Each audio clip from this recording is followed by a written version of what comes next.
기쁘게 받으신 줄로 믿습니다. 지난 주일날 갤러리아 백화점 맞은편 도로에서 있었던 바른 개헌을 위한 국민대회는 의도한 대로 3만 명 이상의 성도들이 모여서 우리가 의도한 대로 집회가 잘 이루어졌습니다. 아주 질서 있게 가도 행진까지 잘 맞춰진 줄 압니다. 그런데도 KBS나 또 MBC와 같은 방송사에서는 취재조차 나오지 않은 것을 우리가 보았습니다. 국가인권위원회와 언론사 간의 소위 보도준칙이라고 하는 것을 만들어가지고 동성애와 관련된 내용을 방영하지 않기로 했기 때문에 방영이 되지 않은 것으로 알고 있습니다. 참 치열한 영적인 전투라고 생각합니다. 여러분 깨어서 늘 기도하실 수 있게 되기를 바랍니다. 지난 월요일서부터 목요일까지 제102회 대한예수교 장로회 총회가 양재동에 있는 온누리교회 양재성전에서 있었습니다. 저도 처음으로 총회로 참석을 하게 되었는데요. 양재성전에서 차로 한 5분 정도 떨어진 거리에 숙소를 정해놓고 숙소와 성전을 오가면서 회의에 참석을 했었습니다. 제가 서울서 나서 서울서 40년을 자랐는데도 이제 서울을 떠난 지가 한 20년 가까이 되다 보니까 서울이 낯설게 여겨지고 이방인처럼 그렇게 느껴졌습니다. 숙소를 오가면서 굉장히 인상적인 모습을 하나 보았는데요. 그것이 무엇인고 하니 그 변호사 사무실에 붙어있는 간판이 광고 간판이죠. 이혼 전문이라고 써있는 간판이었습니다.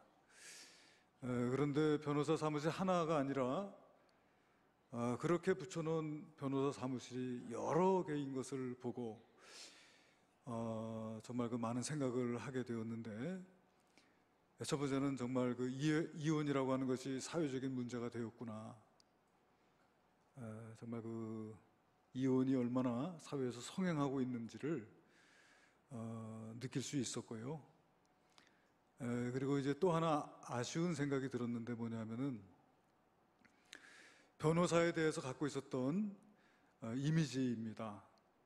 저희 어렸을 때는 너 장차 뭐 될래 하면은 변호사 되겠다는 아이들이 제법 있었고, 변호사가 되면은 가난하고 힘없는 그 불쌍한 이웃들을 위해서 내가 변론을 하겠다, 그들의 권익을 보호하고 그들의 대변인이 되겠다라고 하는 그런 생각을 가지고 변호사가 되겠다고 하는 사람들이 많이 있었는데, 그 변호사라면 사회에서 배운 사람이고 지도층이라고 할 수 있는데, 그 이혼 전문이라고 한 그 간판 속에 담겨진 내용이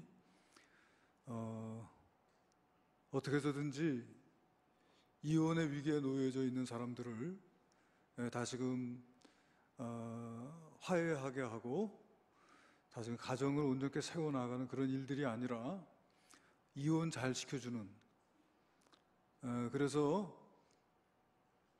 그 뭐라 그러죠?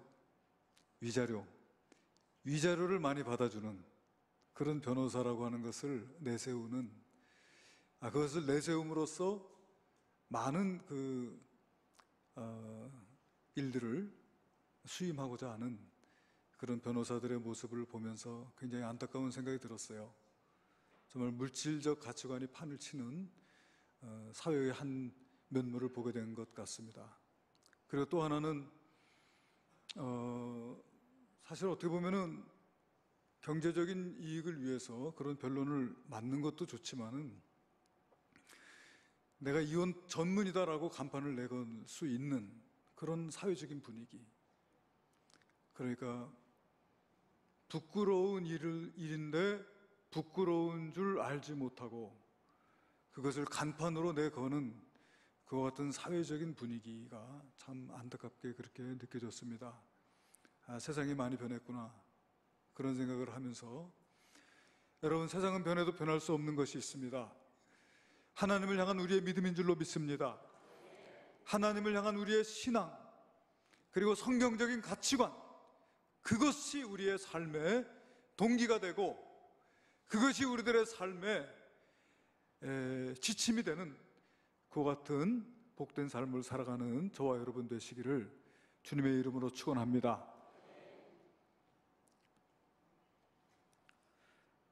여러분, 강태공이 실제 인물이라고 하는 것을 알고 계실 줄로 압니다. 그의 본명은 여상이라고 합니다. 중국의 주나라의 기틀을 다진 인물이기도 한데요, 그는 젊어서 공부만 했습니다. 책만 읽었습니다. 그 하찮은 벼슬 노릇도 하지 않고 그냥 책만 읽었어요. 그러니까 집안 일을 전혀 돌보지 않고 살림이 날로 궁색해져 가고 그의 부인이 품을 팔아가지고 끼니를 대고 이렇게 살았습니다. 10년이 지나도 20년이 지나도 전혀 집안을 돌보지 않는 남편으로 인해서 부인의 불만이 많이 쌓여갔겠죠. 삶이 너무 힘들고 고달프니까 어느 날 그냥 남편을 집에 홀로 두고 떠나버리고 말았습니다. 도망을 간 거죠. 그래서 강태공이 혼자 살았어요. 혼자 살면서 나이가 많이 들었습니다. 나이가 많이 들었는데 이제 서백창이라고 하는 사람이 찾아옵니다. 이 서백창이라고 하는 사람이 강태공을 만나보니까 예사롭지가 않은 거예요. 인물이. 그를 만나보니까 그 인물됨이 보통이 아니구나. 그의 학식과 지식이 넘쳐나는 것을 보고서는 그를 스승으로 삼고, 그래서 이 강태공을 말하자면 군사, 그러니까 말하자면 그의 참모로 삼아가지고 그렇게 주나라가 천하를 제패하는 데 큰 역할을 감당하게 됩니다.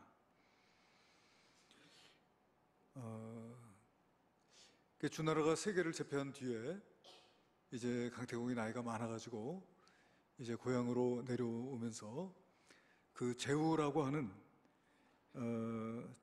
말하자면 그 직책을 얻어가지고 금이 환영하게 된 것이죠. 그가 이제 행렬을 이끌고 고향을 찾아오는데 그를 맞이하는 그 사람들 가운데 한 나이 많은 여인이 눈에 띄는 겁니다. 가만히 보니까 젊어서 자기를 버리고 도망갔던 부인이에요. 근데 그 부인도 지금 이 행차를 하고 있는 그 사람을 가만 보니까 자기 남편인 것입니다. 이렇게 이제 부부가 정말 그 수십 년이 지나가지고 상봉을 하게 되었는데, 이 아내는 그가 자기 남편인 것을 알아차리고는 남편에게 하소연을 하는 거예요. 내가 얼마나 살기가 힘들고 곤란했으면 도망을 쳤겠느냐. 그래 나를 불쌍히 여기고 다시 아내로 맞아달라. 그렇게 하니까 이 강태공이 자기 신하를 시켜가지고 물을 한 대접 떠오라고 했습니다. 물을 한 대접 떠오니까 그것을 바닥에 부었어요. 붓고서는 자기 부인에게 다시 주워 담으라고 하니까 부인이 담을 수가 없는 겁니다. 그때 강태공이 이런 말을 했다 그래요. 한 번 엎질러진 물이 다시 그릇으로 돌아올 수 없듯이 한 번 끊어진 인연도 다시 맺을 수 없는 법이다. 그런 말을 하고서는 길을 재촉해서 가고, 여인은 회한의 눈물을 흘리면서 그 자리에 주저앉고 말았다 하는 그런 이야기가 있습니다. 우리가 예레미야서를 지금 새벽에 읽고 있는데 2장 3장을 읽어보면은 남유다 이 예루살렘 백성들이 하나님 앞에 저지른 죄악상이 고발되어져 있는 것을 보게 돼요. 여러분, 구약 신명기서에 보게 되면 하나님이 모세에게 주신 율법 가운데 아내의 부정이 드러나서 이혼 증서를 써줘서 내보냈을 경우에 그 아내가 다른 남자와 결혼해서 살다가 남편이 죽어요. 그럴 경우에라도 그 부인을 다시 아내로 맞아들이면 안 된다라고 하는 법이 있습니다. 신명기 24장 4절인데요 이렇습니다. 그 여자는 이미 몸을 더럽혔은즉 그를 내보낸 전 남편이 그를 다시 아내로 맞이하지 말지니 이 일은 여호와 앞에 가증한 것이라. 너는 내 하나님 여호와께서 내게 기업으로 주시는 땅을 범죄하게 하지 말지니라. 그러니까 부정한 여인, 더럽혀진 여인을 다시 아내로 맞아들이지 마라. 이것은 여호와 앞에 가증한 것이고 또 하나님께서 주신 그 기업으로 주신 땅을 더럽히는 일이다. 이게 하나님께서 주신 법, 율법의 정신인 거예요. 여러분, 예레미야서 3장 1절에 보게 되면은 이 신명기 24장 4절을 근거로 해서 하나님께서 예레미야에게 이렇게 말씀하세요. 그들이 말하기를 가령 사람이 그의 아내를 버림으로 그가 그에게서 떠나 타인의 아내가 된다 하자 남편이 그를 다시 받겠느냐? 그리하면 그 땅이 크게 더러워지지 아니하겠느냐 하느니라. 내가 많은 무리와 행음하고서도 내게로 돌아오려느냐? 여호와의 말씀이니라. 그러니까 남유다 예루살렘은 이미 부정하고 이미 더럽혀진 여인과 같이 하나님을 떠나서 행음하고 악행을 행하다가 다시금 하나님께 돌아올 수 없다고 하는 그런 뜻이 아니겠어요? 그런데 우리가 오늘 읽은 말씀에서 하나님은 예레미야에게 다시금 범죄한 이스라엘 백성들 다시금 돌아올 것을 말씀하고 계세요. 4장 1절에 여호와께서 이르시되 이스라엘아 내가 돌아오려거든 내게로 돌아오라. 할렐루야. 여러분, 부정한 여인을 다시 맞아들이지 말라고 가르치신 분이 하나님이세요. 그것은 여호와 앞에 가증한 것이고 하나님께서 주신 기업을 더럽히는 일이라고 하셨어요. 그런데 정작 하나님은 배역한 이스라엘, 반역한 유다를 아주 버리지 아니하시고 다시 돌아오라고 초대하고 계시는 것을 보게 됩니다. 하나님은 사랑의 하나님이세요. 집 나간 탕자를 다시 맞아들이는 아버지의 심정으로 오늘 저와 여러분을 기다리고 계시는 줄로 믿습니다. 왜 돌아오라고 하시는가? 그들이 하나님을 버리고 우상을 숭배하면서 거기에서 참된 평안을 얻어보려고 했지만은 그들은 사실은 평안을 얻지 못한 거예요. 그들의 삶이 곤고하고 그들의 삶이 비참한 것입니다. 이스라엘 백성이 두 가지 죄를 저지른 것은 첫 번째는 생수의 근원 대신 여호와 하나님을 버린 것이고 두 번째는 스스로 웅덩이를 판 것인데 그것은 물을 저장하지 못할 터진 웅덩이라고 했습니다. 생수를 버리고 스스로 웅덩이를 파서 더 좋은 생수를 얻으려고 했지만 사실은 물을 저축할 수 없는 터진 웅덩이가 되어져 버리고 말았던 것입니다. 마실 물이 없어요. 곤고합니다. 목이 가랍니다. 삶이 비참합니다. 그런 이스라엘 백성들을 다시금 불러서 하나님께서 내가 너를 평안케 하리라. 그 평안을 주시기를 원하시는 거예요. 그 집 나간 자식을 기다리는 부모의 마음과 같습니다. 오늘 우리가 읽은 말씀을 현대어 성경으로 제가 한번 읽어보겠습니다. 예레미야서 4장 1절에 보게 되니까 그렇습니다. 이스라엘아 내가 돌아오기를 원한다면 지금 내게로 돌아올 수 있다. 다만 내가 그 더러운 우상들을 떨쳐버리기만 하면 내가 내게서 다시 평안을 얻을 것이다. 그러니까 그 평안을 누리게 하기를 원하시는 거예요. 그리고 2절에는 이렇게 되어 있습니다.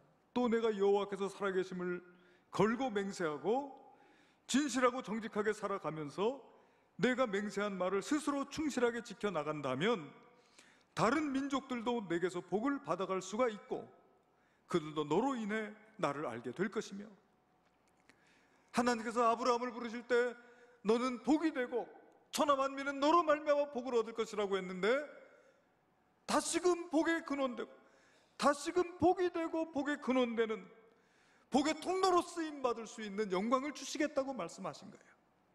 할렐루야. 하나님께서 이렇게 이스라엘 백성 사랑하시고 다시 불러 주고 계세요. 여러분, 지금 하나님께로 돌아가는 저와 여러분 되시기를 바랍니다. 돌아가는 방법이 있어요. 그냥 돌아가는 게 아니에요. 돌아가려면 먼저 해야 될 일들이 있어요. 1절에 보니까 뭐라고 했냐면은, 내가 돌아오기를 원한다면 지금 내게로 돌아올 수 있다. 다만 내가 그 더러운 우상들을 떨쳐버리기만 하면, 그랬어요. 하나님께 돌아가기 전에 그 더러운 우상들을 떨쳐버려야 된다는 거예요. 여러분, 저와 여러분이 더러운 우상을 떨쳐버리기를 바랍니다.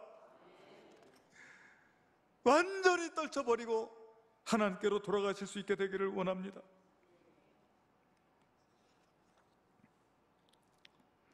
여러분, 우상이 뭡니까? 우상은 자기 자신을 위하는 것입니다. 형상이 있든지 형상이 없든지 간에 그 섬김의 목적이 자기 자신에게 있을 때 그게 우상이다. 예레미야서 2장 28절에 보니까 너를 위하여 내가 만든 내 신들이 어디 있느냐 했습니다. 너를 위하여 내가 만든 내 신, 그것이 우상인 거예요. 여러분, 우리가 복채를 주고 구술합니다. 누구를 위한 겁니까? 귀신을 위한 겁니까? 아니에요. 나를 위한 겁니다. 내가 액땜하고 내가 건강을 얻고 내가 형통케 되고 내가 잘 되기를 원해서 구술하는 거예요. 그 대상이 어떤 귀신인지 관심도 없어요. 그냥 누구에게 빌든지 내가 그것만 얻으면 되는 거예요. 그게 우상 숭배입니다. 여러분, 오늘 우리는 하나님을 섬기는 자들 된 줄로 믿습니다. 하나님의 목적이요, 오늘 예배의 목적은, 이 예배의 목적은 하나님이십니다. 내가 목적이 아니라는 사실을 기억하실 수 있게 되기를 바랍니다. 하나님은 섬김을 받으시기에 합당하신 분이십니다. 세상을 창조하시고 세상을 주관하시고 모든 생명의 주인이 되시고 그 모든 생명을 유지할 수 있도록 필요한 모든 것을 공급해 주시는 하나님, 거룩하시고 전능하시고 영원하신 하나님, 사랑이 많으시고 자비로우시며 오래 참으시고 우리를 믿어주시는 하나님, 영화로우신 분이세요. 이 백성은 내가 나를 위하여 지었나니 나의 이름을 찬송하게 하기 위함이라고 말씀하세요. 하나님, 우리 한 사람 한 사람 하나님께 영광 돌리기 위하여 하나님께서 특별하신 교회 가운데 지으신 줄로 믿으시기를 바랍니다. 그래, 하나님께서 우리를 지으신 그 목적대로 쓰임받고 그렇게 살아갈 때 그것이 나에게 가장 복되고 아름다운 인생이 되는 줄로 믿으시기를 바랍니다. 목적은 하나님이에요. 내가 아닙니다. 하나님을 위하는 일이라면 나는 하나의 소모품에 지나지 않습니다. 여러분, 군에 입대하게 되면은 군인은 자기 자신이 목적이 아니에요. 자기를 부르신 국가가 목적이 되는 것입니다. 국가가 위험할 때, 국가의 존폐가 위기에 있을 때, 그때 그 국가를 위해서 이 한 목숨을 바칠 수 있다면 그것이 내게 영광이 되는 줄로 믿습니다. 아멘도 되게 작게 하시네. 믿습니까? 예. 여러분, 군에 가니까요, 군인들은 병력이에요. 병력. 어떤 전쟁 전투를 위해서 투입하는 병력이에요.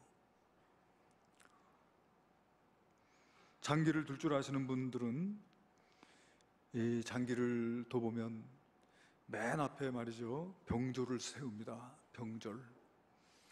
그래서 이 병조를 가지고 병조를 어떻게 희생시키고 병조를 어떻게 잘 죽이느냐에 따라서 장기에서 이기고 지는 게 결정이 될 수가 있어요. 병과 졸은 전술적으로 죽어야 하는 존재들입니다. 우리는 하나님을 위해서라면, 하나님 나라를 위해서면 병과 졸처럼 죽어져 가는 그와 같은 존재인 줄로 믿으시기를 바랍니다. 아우, 아멘이 다 어디 갔어 그냥. 며칠 전에 병역을 거부하는 이단 종교를 믿는 자들이 무죄 판결을 받는 일이 있었습니다. 양심적 집총 거부를 한다는 이유로 입영을 거부하고 있는 젊은이들에게 무죄를 선고한 것입니다. 앞으로 여러분, 그 이단 종파는 많이 부흥하게 될 것 같아요. 군에 가기 싫은 청년들이 그리 가지 않겠습니까? 저도 군에를 다녀왔습니다마는 제가 군에 가서 총을 잡은 것은 누구를 죽이기 위함이 아니고 누구를 침략하기 위함이 아니에요. 그것은 전쟁을 일으키기 위해서 잡은 게 아니고 도리어 평화를 유지하기 위해서 총을 잡은 것입니다. 이 땅에 나와 우리 가족과 우리 국민의 생명을 지키기 위해서, 그 재산을 보호하기 위해서 총을 잡은 거예요. 내가 누구를 죽이려고 잡은 게 아닙니다. 도리어 평화를 유지하기 위해서 잡은 거예요. 누군가가 이 땅을 위해서 총을 잡았고, 누군가가 이 땅을 위해서 피를 흘렸기 때문에 오늘 저와 여러분이 이렇게 평화스럽게 살아가고 있는 줄로 믿습니다. 그런 땅에 살면서 나는 양심상 총을 잡을 수 없다. 여러분, 그 모순이 아닙니까? 총을 잡아야 합니다. 누구를 죽이기 위해서가 아닌 거예요. 나를 지키기 위해서이며 전쟁을 일으키기 위해서가 아니라 평화를 유지하기 위해서 총을 잡을 수 있어야 될 줄로 믿습니다. 하나님이 목적인 거예요. 국가가 목적인 것입니다.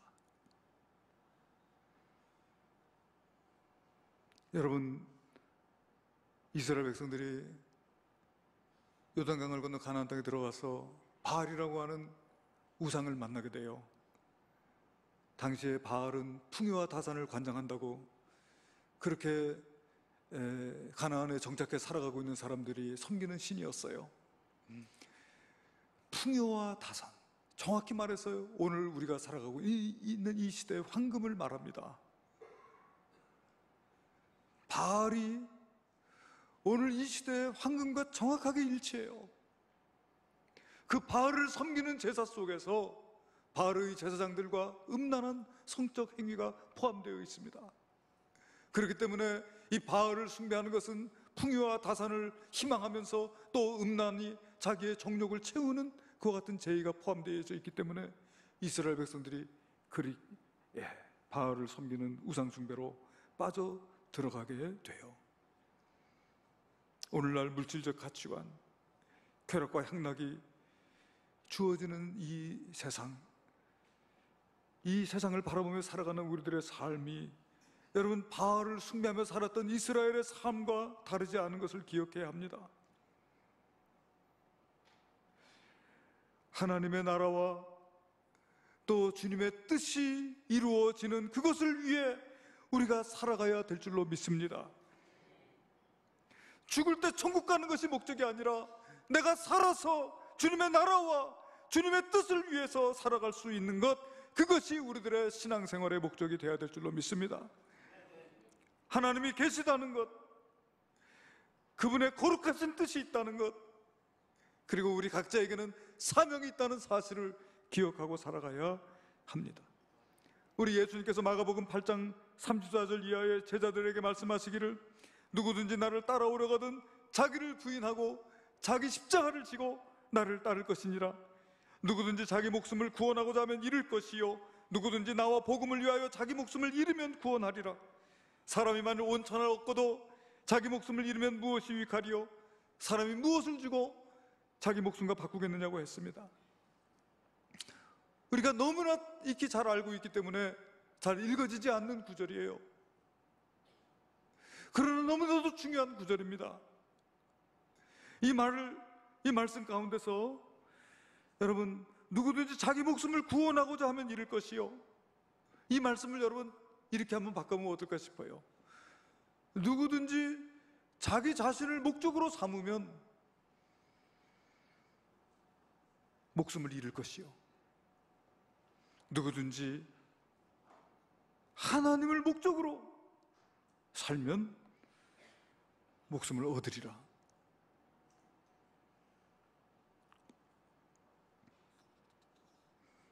역설입니다.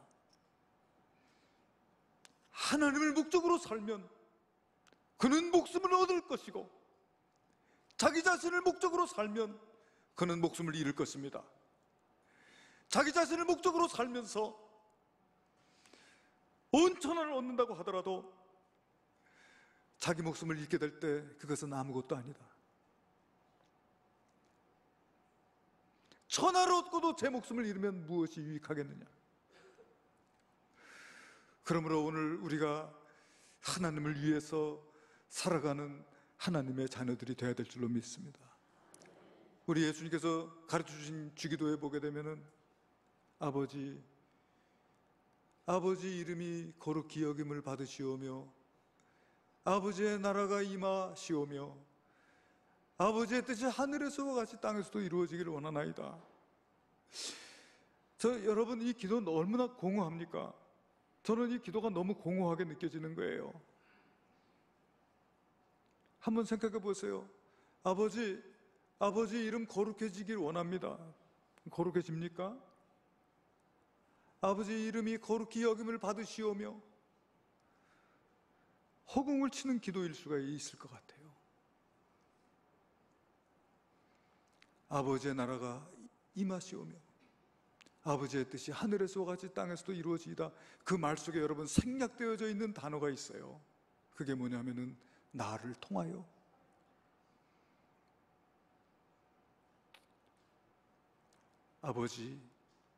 아버지의 이름이 나 때문에 거룩해지기를 원합니다. 나의 순종을 통해서, 나의 죽어짐을 통해서 아버지의 이름이 거룩히 여김받게 되기를 원합니다. 그거지요. 그 기도의 내용은 바로 그거지요. 아버지의 나라는 아버지의 통치가 이루어지는 곳인데, 내가 아버지의 통치를 받음으로써 아버지의 나라가 나를 통해서 이루어지게 되기를 내가 원합니다. 그런 고백이 되어야 되지요. 아버지의 뜻이 나를 통해서 이 땅에 이루어지기를 원하나이다. 그런 고백이 되어야 될 줄로 믿습니다. 그렇게 우리가 나의 삶의 목적이, 내 신앙생활의 목적이 내가 아니라 하나님이심을 고백하며 나갈 때 내가 더러운 우상을 버리게 되는 줄로 믿습니다. 오늘 2절 말씀을요, 또 현대인의 성경으로 제가 읽어볼게요. 현대인의 성경으로 읽으면 뜻이 좀 더 정확히 다가옵니다. 또 내가 여호와께서 살아계심을 걸고 맹세하고, 하나님 살아계심을 걸고 맹세한다는 것은 하나님 살아계신다는 이 믿음 가운데 행하는 것을 말하는 것이죠. 하나님이 살아계신다는 거예요. 그 하나님이 나와 함께 하신다는 거예요. 그 하나님이 나를 보고 계시고 그 하나님이 내 마음의 생각까지도 감찰하고 계시다고 하는 사실을 내가 믿고 고백하는 신앙을 가지고 살아가라는 것입니다. 하나님의 살아계심을 걸고 맹세하고, 여러분, 하나님의 살아계심을 걸고 맹세할 수 있다면 그 사람의 삶은 여러분 기록된 대로 진실하고 정직하게 살아가게 될 줄로 믿습니다. 왜요? 하나님이 보고 계시니까. 누가 나를 보거나 안 보거나 하나님께서 보고 계시기 때문에 내가 진실하고 정직하게 행하는 거예요. 그리고 또 보세요. 내가 맹세한 말을 스스로 충실하게 지켜나간다면, 그랬습니다. 말이에요. 말에 거짓이 없다는 것입니다. 내가 입으로 한 말을 내가 지킨다는 거예요. 그렇게 이웃과의 관계 속으로, 여러분, 코람데오의 신앙은 이웃과의 관계 속으로 이렇게 확장되어져 나아가는 것을 보게 돼요. 그렇게 해서 세상에서 참 예수 믿는 사람들 믿을 수 있다고, 예수 믿는 사람들 참 신실하다고 이런 소리를 들어야 될 줄로 믿습니다.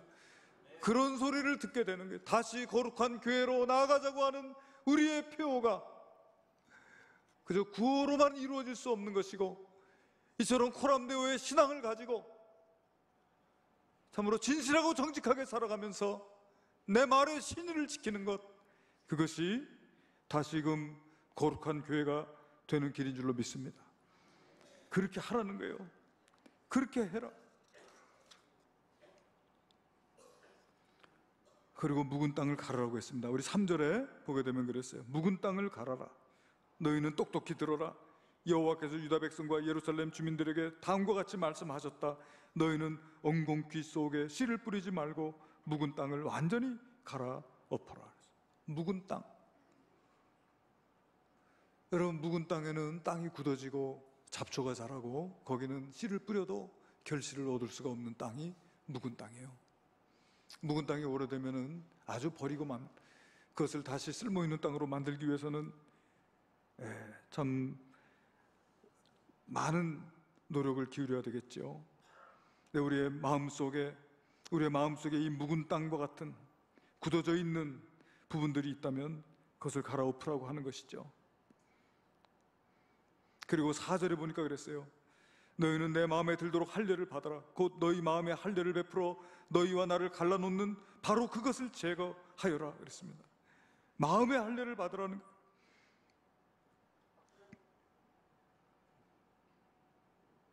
할례는 여러분 부정한 것을 잘라버리는 의미를 가지고 있지요.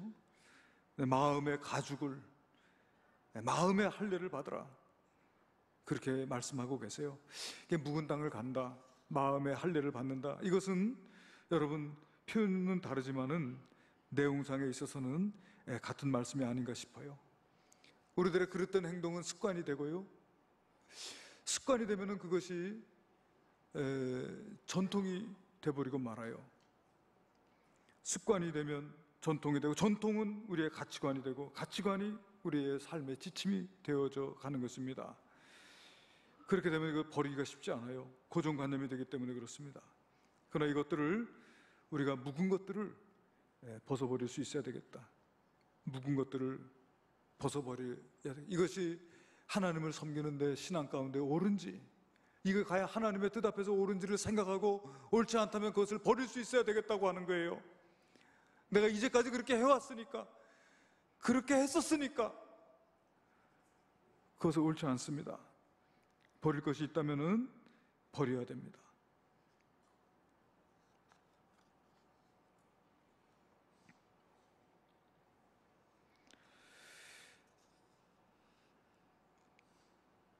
그릇된 문화. 여러분, 골프를 치는 분들이 여러분 프로 선수가 되려면은 이 공을 몇 번을 치겠습니까? 몇 번 공을 쳐야지 프로 선수가 되겠습니까? 아마 셀 수도 없을 거예요. 셀 수도 없을 텐데 한 선수가 그런 말을 합니다. 그런데 그 셀 수도 없는 공을 치는 동안에 한 번 칠 때마다 생각을 한다는 거예요. 한 번 칠 때마다 생각하지 않으면 잘 칠 수 없다는 거예요. 그래서 우리가 나의 모든 말과 내 행실 가운데서 내가 정말 고쳐야 될 것이 없는지, 잘못된 것은 없는지 늘 생각하고 고쳐나가는 저와 여러분이 되어야 될 줄로 믿습니다.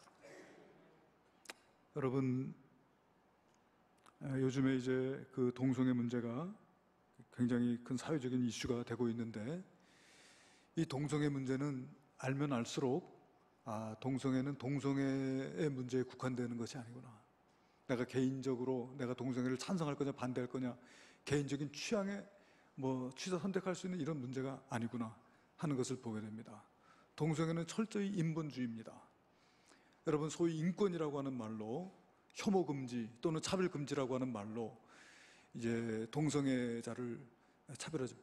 동성애자를 차별하자는 게 절대로 아닙니다. 우리가 이제 혼동하기 쉬운 것은 무슨 동성애자를 차별하고 미워하고 혐오하고 그런 내용이 아니고, 여러분, 동성애가 죄라고 말하는 것입니다.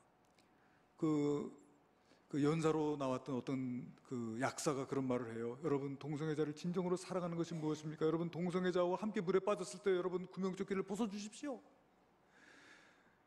구명조끼를 벗어주십시오. 그렇게 말을 하더라고요.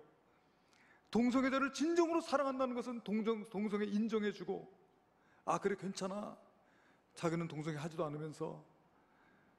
여러분, 동성애자들이 우리가 알아본 바에 가면은 동성 부부가 그렇지 않은 부부에 비교해 볼 때 평균 수명이 24년이나 줄어듭니다. 그것은 생수의 근원을 버리고 스스로 웅덩이를 파지만은 물을 저장하지 못할 터진 웅덩이인 것과 마찬가지로, 여러분, 성적 지향이라고 하는 말이 뭡니까? 그 본인이 갖고 있는 그 본능에 충실한 거예요.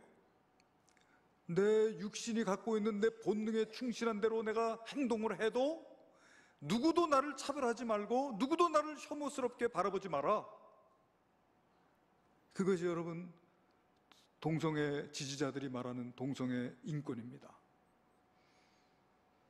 그것은 하나님을 일반화시키고요, 그리고 하나님의 말씀을 상대화시켜버리는 죄를 저지르는 거예요.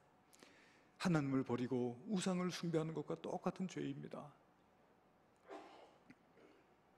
진정으로 동성애자를 사랑하는 것은, 동성애자를 위해서 구명조끼를 벗어줄 수 있는 것은 동성애가 죄라고 말하는 거예요. 그리고 거기에서 벗어날 수 있도록 도와주는 것, 그것이 진정한 사랑이라고 하는 것을 우리가 알 수가 있어요. 동성애자들이 말하는 인권이 뭡니까? 여러분, 인권은 인간의 존엄성에 그 근거를 두고 있어요. 근데 인간의 존엄성은 여러분, 하나님께서 우리 인간을 하나님의 형상으로 지었다는 데에 있습니다. 우리가 하나님의 형상으로 지음받아서 하나님과 교통할 수 있고, 하나님의 음성을 들을 수 있고, 하나님의 뜻을 깨달을 수 있고, 또 그 하나님의 뜻 앞에 우리가 응답하며 살아갈 수 있는 존재라고 하는 거예요. 인간의 존엄성입니다. 그 인간의 존엄성으로부터 인권이 나올 수가 있어요. 그러나 여러분, 동성애를 말하는 사람들에게 당신이 말하는 인권의 근거가 뭐냐고 물어보면 대답을 하지 못한다고 해요. 그냥 있다고 합시다, 그렇게 해서 이야기를 시작한다고 해요. 그것은 모순입니다. 인권을 이야기하지만은 인권의 근거를 찾을 수 없는 인권을 말한다는 것, 오늘 우리가 깊이 생각해 봐야 될 줄로 압니다. 그릇된 문화, 대학교 신입생들 데려다 술 먹이는 거, 선배들이 후배 때리는 거, 이런 거 버려야 될 문화입니다. 한국의 직장인들 회식 문화, 같이 모여서 함께 먹음으로써 친목을 다지하는 것 좋아요. 그런데 왜 2차, 3차 그래가지고 술 먹고 취하고 반문화로 이어지고, 그래서 직장과 직장 동료 사이에, 상사와 부하 사이에 왜 그렇게 많은 문제들이 야기되고, 그로 인해서 가정이 깨지고 상처 입는 일들이 왜 이렇게 많아집니까? 여러분, 우리 기독교인들은 이와 같은 전형 문화를 버려야 될 줄로 믿습니다. 새벽 문화를 만들어야 합니다. 창조적이고 그리고 생명이 있고 부활이 있는 문화, 이와 같은 문화를 만들어가야 합니다. 예수 믿는다는 사람들은 한마디로 저속하고 비속한 문화를 떠나야 합니다. 그리고 우리가 버려야 될 것 또 하나 뭐냐면은 탓하는 거예요. 남 탓하는 거. 우리 옛말에도 잘 되면은 내 탓이고 못 되면은 조상 탓이라는 말이 있어요. 남 탓하는 것입니다. 이 잘된 것이 전부 세상 탓이라고 하는 거예요. 상대방에게 그 모든 실패의 원인을 돌리는 것입니다. 내가 이렇게 된 것은 세상 탓이라고 하는 거예요. 잘못된 생각입니다. 그런 거 버려야 돼요. 소위 말하는 아담 컴플렉스예요. 여러분, 아담 컴플렉스가 뭡니까? 아담이 선악과를 따먹고서 하나님께서 너 왜 선악과 따먹었냐고 하니까 아담이 뭐라고 하는지 아세요? 하나님이 내게 주셔서 나와 함께 하게 하신 여자, 그 여자가 줌으로 내가 먹었나이다. 내가 잘못한 게 아니에요. 저 여자가 내게 줬어요. 저 여자 하나님이 주셨잖아요. 여자를 원망하고 하나님마저도 원망하는 거, 이거 아담 콤플렉스예요. 남 탓하는 것입니다. 이와 같은 남 탓에서 벗어날 수 있는 저와 여러분이 되시기를 바랍니다. 그리고 우리의 마음속에 있는 교만함, 이 교만함 버려야 합니다. 교만한 사람은 배우고자 하지 않습니다. 늘 비판적이지만 생산적인 비판이 아니고 남을 비판하기 위한 비판입니다. 그와 같은 사람들은 성장하지 못합니다. 교만한 사람은 성장하지 못합니다. 성장하지 않으니까 망할 수밖에 없습니다. 그래서 성경은 교만이 패망의 앞잡이라고 말씀하고 계신 거예요. 이전에 다 배웠다는 거예요. 더 이상 배울 것이 없다는 것입니다. 이거 교만한 마음입니다. 회개하고 겸손한 마음의 옥토로 바꾸어지게 되기를 하나님께서 원하고 계신 줄로 믿습니다. 요엘서 2장 12절 13절에 보니까 여호와의 말씀에 너희는 이제라도 금식하며 울며 애통하고 마음을 다하여 내게로 돌아오라 하셨나니 너희는 옷을 찢지 말고 마음을 찢고 너희 하나님 여호와께로 돌아올지어다. 그는 은혜로우시며 자비로우시며 노하기를 더디하시며 이내가 크시사 뜻을 돌이켜 재앙을 내리지 아니하신다고 말씀하고 계세요.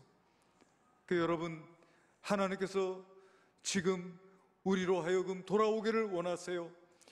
여러분, 우리의 모든 음란과 악행을 버리고 모든 더러운 우상을 버리고 하나님께로 돌아갈 수 있는 저와 여러분이 되시기를 바랍니다. 그리하여 하나님께서 우리에게 주시기 원하시는 참된 평안과 그리고 하나님께서 우리에게 주시기 원하시는 복의 근원된 삶과 복의 통로로 쓰임받는 영광을 누릴 수 있게 되기를 주님의 이름으로 축원합니다. 기도하시겠습니다. 더럽혀지고 부정한 여인, 다시금 돌아올 수 없는 여인과 같은 남유다 예루살렘을 하나님, 돌아오려거든 내게 지금 돌아오라고 말씀하고 계시는 하나님, 더러운 상을 버리고 코람데오의 신앙 가지고 진실하고 정직하게 행하며 묵은 땅을 기경하고 마음의 가죽을 베고 하나님께로 돌아갈 수 있게 되기를 원합니다. 주의 성령께서 붙들어 주시고 인도하여 주시옵소서. 아버지, 그리하여 하나님 내게 주시기 원하시는 그 참된 평안을 누리고 또 복의 근원된 삶을 살아갈 수 있는 저희들 되게 하여 주시옵소서. 귀하신 예수님의 이름으로 기도하옵나이다. 아멘.